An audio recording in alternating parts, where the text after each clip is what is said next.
అందరికీ నమస్కారం. ఈరోజు మన ఛానల్కు ప్రముఖ ఆధ్యాత్మిక వాస్తు జ్యోతిష పండితుడైనటువంటి శ్రీ వైవిఎస్ఎస్ గిరి గారు వేంచేసి ఉన్నారు. నమస్తే గిరి గారు. నమస్తే అండి సుబ్బారావు గారు. మనము జూన్ నెలలోకి ప్రవేశించబోతున్నాము. జూన్ నెలలో ధనుసు రాశి వారికి వృత్తిపరమైనటువంటి, విద్యాపరమైనటువంటి, ఆరోగ్యపరమైనటువంటి ఏమైనా మార్పులు సంభవించబోతున్నాయా? వాటికి సంబంధించినటువంటి సమస్యలకు పరిష్కార మార్గాలు ఏమైనా వివరించగలరా గురువు గారు? అలాగేనండి. అందరికీ శుభాభినందనలు. అసలు ముందుగా ఈ రాశి ఫలాల్లో మీకుండే ప్రాథమిక లక్షణాలు ఏంటో ముందు తెలుసుకుందాం. అంటే మీ మైండ్ సెట్ ధనుస్సు రాశి వాళ్ళది గుర్తొచ్చేది వాళ్ళ నిజాయితీ, అంతులేని ధైర్యము, సాహసము, కొత్త విషయాలు నేర్చుకోవాలనే తపన, అగ్నితత్వానికి చెందిన రాశి కావచ్చు. సాక్షాత్తు గురుగ్రహం బృహస్పతి ఆధిపత్యంలో ఉన్నాడు కాబట్టి పుట్టుకతోనే ఒక రకమైన అద్భుతమైన నాయకత్వ లక్షణాలు, విశాల దృక్పథాన్ని కలిగి ఉంటారు.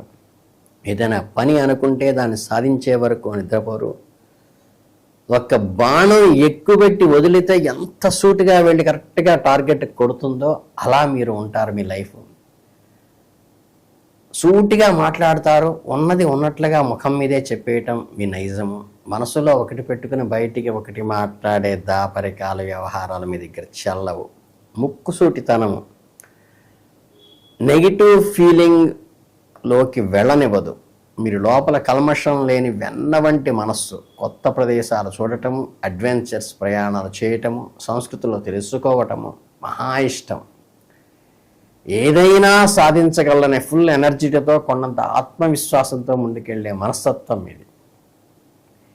ఈ 2026 జూన్ నెలలో మీకు ఎలాంటి గ్రహస్థితులు ఉన్నాయంటే, ప్రధాన గ్రహమైన రాహువు 3వ ఇంట్లో ఉన్నాడు, అంటే భాతృస్థానంలో. అలాగే దేవుడు లాంటి గురువు 8వ ఇంట్లో సంచరిస్తున్నాడు, అష్టమంలో. జ్యోతిష్శాస్త్ర ప్రకారం గురుడు 8వ ఇంట్లో ఉండడం కాస్త ప్రతికూల వాతావరణాన్ని కలిగిస్తుంది.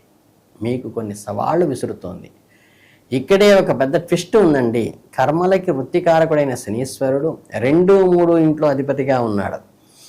మీ నెలలో 3వ ఇంట్లోనే కొనసాగుతాడు. మీకు చాలా చాలా అద్భుతమైన, అత్యంత అనుకూలమైన స్థానం అని చెప్పవచ్చు. శని మీకు కొండంత అండగా నిలబడతారు. మరోవైపు కేతువు 9వ ఇంట్లో ఉండటం కాస్త ఇబ్బందికరంగా ఉంటుంది. అంటే మీకు కొన్ని గ్రహాలు అద్భుతమైన పాజిటివ్ ఫలితాలు ఇస్తుంటే, మరికొన్ని గ్రహాలు కొద్దిగా టెన్షన్ పెడుతూ బ్యాలెన్స్ చేస్తున్నాయి. ఓవరాల్గా గ్రహ ప్రభావం వల్ల జూన్ నెలలో మీకు మానసిక బాధ అధికంగా ఉండే అవకాశాలు కొట్టిపారేయలేము. కొన్ని విషయాలు మనసు కాస్త ఆందోళనకు గురవుతుంది. కానీ అన్ని విషయాలను బ్యాలెన్స్ చేసుకునే మీ మనోధైర్యము, నిక్కచ్చితనమే మీకు ఈ నెలలో శ్రీరామ రక్ష. ఇక ఉద్యోగము, వ్యాపార రంగాల గురించి మాట్లాడుకుంటే, వృత్తి వ్యాపార విషయాల్లో మీకు సామాన్య ధనప్రాప్తి యోగమును కలిగిస్తుంది. 3వ ఇంట్లో ఉన్న కెరియర్ ప్లానెట్లు మీకు ఈ నెలలో కెరీర్ పరంగా ఎక్కడా లేని ధైర్యాన్ని, స్థిరత్వాన్ని ఇస్తాడు. మీరు చేసే పనుల్లో ఒక అద్భుతమైన ప్రోగ్రెస్ను చూస్తారు. వెనక్కి తిరిగి చూసుకునే పని ఉండదు. మీ కష్టానికి తగ్గ గుర్తింపు, బహుమతులు, ఆఫీసులో ఇన్సెంటివ్స్ ఖచ్చితంగా లభిస్తాయి. అలాగే మీ ఎఫర్ట్ చూసి అధికారులు ఆశ్చర్యపోతారు. మీకుంటూ ప్రత్యేకమైన బ్రాండ్ ఇమేజ్ని, ఒక రెమ్యూనరేషన్ని కూడా క్రియేట్ చేసుకుంటారు, రెప్యుటేషన్ని కూడా. ముఖ్యంగా మీకు కొత్త ప్రాజెక్టుల మీద విదేశాలకు వెళ్ళే అవకాశాలు లేదా విదేశీ ప్రాజెక్టులు దక్కే అవకాశాలు చాలా బలంగా కూడా సూచిస్తున్నాయి. కేతువు 10వ ఇంట్లో ఉన్న ప్రభావం వల్ల కెరీర్లో ప్రయాణాలు ఎక్కువ ఉంటాయి. వృత్తిలో మీ జ్ఞానము, విజ్ఞానము అమాంతం పెరుగుతాయి.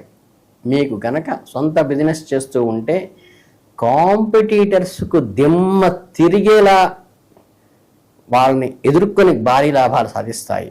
పార్ట్నర్షిప్ వ్యాపారాలు కూడా ఈ నెలలో సక్సెస్ అవుతాయి. ఓవరాల్గా చూసుకుంటే లాభాలు ఉన్నాయి, కానీ శ్రమ ఉంటుంది దాంట్లో. ఎంత కష్టపడితే అంత కష్టానికి తగ్గ ప్రతిఫలం వస్తుంది, ఫిజికల్ ఎఫర్ట్ పెరుగుతుంది. మీ ఆర్థిక పరిస్థితి, డబ్బు వ్యవహారాల గురించి, ఫైనాన్షియల్ స్టేటస్ గురించి కనుక తెలుసుకుంటే, గురువు 8వ ఇంట్లో ఉండటం వల్ల మీకు కాస్త ఆర్థిక ఇబ్బందులు వచ్చే సూచనలు స్పష్టంగా కనిపిస్తున్నాయి. డబ్బు రాక అనేది అంత స్మూత్గా, కన్సిస్టెంట్గా రాకపోవచ్చు. ఖర్చులు అమాంతం పెరుగుతాయి. సేవింగ్స్ కూడా ఆశించిన స్థాయిలో ఉండకపోవచ్చు. కేవలం మోడరేటెడ్గా మాత్రమే డబ్బులు మిగులుతాయి. కొన్నిసార్లు మీ కమిట్మెంట్ వల్ల, అవసరాల వల్ల బయట తెలిసిన వ్యక్తుల దగ్గర కానీ, బ్యాంకుల దగ్గర కానీ అప్పు చేయవలసిన పరిస్థితి కూడా వస్తుంది. అంటే తలవని తలంపుతో ధన వ్యయం జరుగుతుంది. అంటే అసలు ఏమాత్రం ఊహించని విధంగా సడన్గా అన్ఎక్స్పెక్టెడ్ ఎక్స్పెండిచర్ ఇంకర్డ్ అవుతుంది. డబ్బు వచ్చే మార్గాలను పెంచే ప్రయత్నాలు చేసుకోవాలి. మీకు ఏదైతే మీ కుటుంబంలో కోసమే డబ్బు ఖర్చు పెడుతున్నారో అక్కడ ఇష్టం వచ్చినట్లు డబ్బులు ఖర్చు చేయకుండా 1కి 10 సార్లు అంటే ఫైనాన్షియల్ మేనేజ్మెంట్ చేసుకుంటూ బడ్జెట్ పద్మనాభంలాగా ఉండాలి. ఇక మీ ఆరోగ్యం విషయానికి వస్తే జూన్ నెలలో మీ ఆరోగ్యం పట్ల ఏమాత్రం నిర్లక్ష్యం చేయకూడదు. గురువు 8వ ఇంట్లో ఉండటం వల్ల థ్రోట్ ఇన్ఫెక్షన్స్ రావచ్చు, ఒబెసిటీ సమస్యలు కూడా ఏర్పడతాయి, కంఫర్ట్ లెవెల్స్ కొంచెంగా తగ్గుతాయి.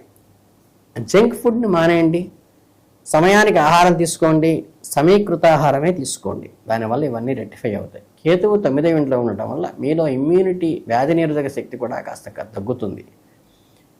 స్ట్రెస్ పెరుగుతుందని నేను అనుకున్నాం కదా, దానివల్ల ఇన్కమ్ బాగానే వస్తుంది, కానీ ఇన్కమ్కి అన్ఎక్స్పెక్టెడ్ ఎక్స్పెండిచర్ తోడవుతోంది. దీనివల్ల ఏంటంటే ఈ తిండి మీద ఈ ఆలోచనలు ప్రభావం చూపిస్తాయి. 3వ ఇంట్లో శని అనుకూలంగా ఉండటం వల్ల మిమ్మల్ని పెద్ద అనారోగ్య సమస్యల దరిదాపుల్లోకి వెళ్ళనివ్వదు. చిన్న చిన్న ఇబ్బందులు ఏమైనా ఎదురైనా అవన్నీ మేనేజబుల్ ప్రాబ్లమ్స్గానే ఉంటాయి, రికవరీ అయిపోతాయి.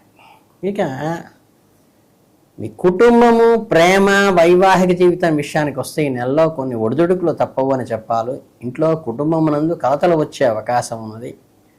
8లో ఉన్న గురుడు ప్రభావం వల్ల మీ భాగస్వామితో, మీరు ప్రేమించిన వారితో సరైన అండర్స్టాండింగ్, మెయింటెనెన్స్ లేకపోవచ్చు. మీరు చూపించే ప్రేమ వారికి అర్థం కాకపోవచ్చు, అంటే అపార్థం చేసుకునే అవకాశం ఉన్నది.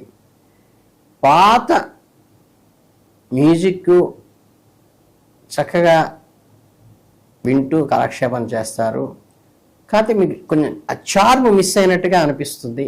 చిన్న చిన్న విషయాలకి, వివాదాలకి, ఆర్గ్యుమెంట్స్కి దిగుతారు, సిల్లీ ఆర్గ్యుమెంట్స్కి దిగుతారు.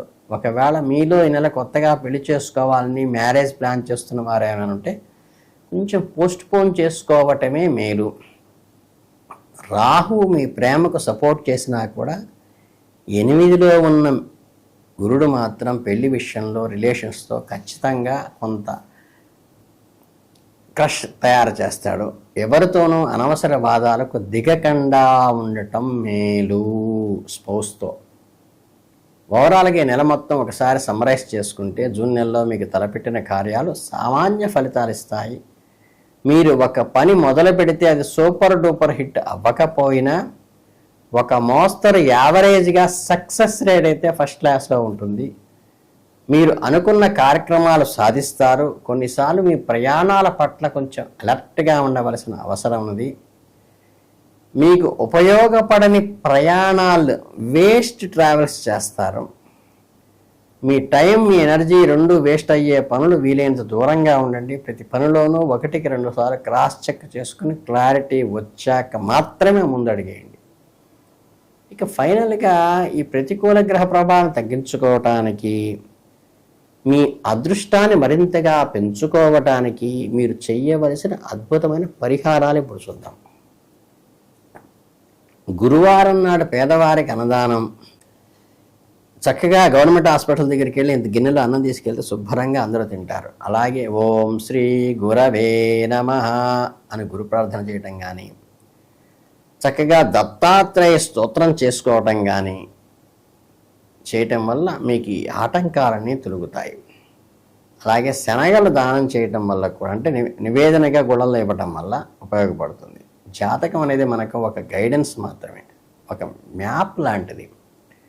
స్వయం కృషి, మన నమ్మకం మనల్ని ఎప్పుడూ కాపాడతాయి. అస్సలు భయపడకుండా ఏదైతే మీకు ధైర్యము, సాహసము, ముక్కుసూటిగా వెళ్ళే లక్షణం చూసారా, ఆ ఒక్క లక్షణాన్ని సిన్సియర్గా హానెస్ట్గా మీరు ఫాలో అయితే ఈ చిన్న చిన్న ఒడిదుడుకులన్నీ కూడా సమస్య పరిహారం అవుతుంది, కష్టం పెరుగుతుంది, ఆదాయం వస్తుంది, కానీ అనవసరమైన ఖర్చులు వస్తాయి.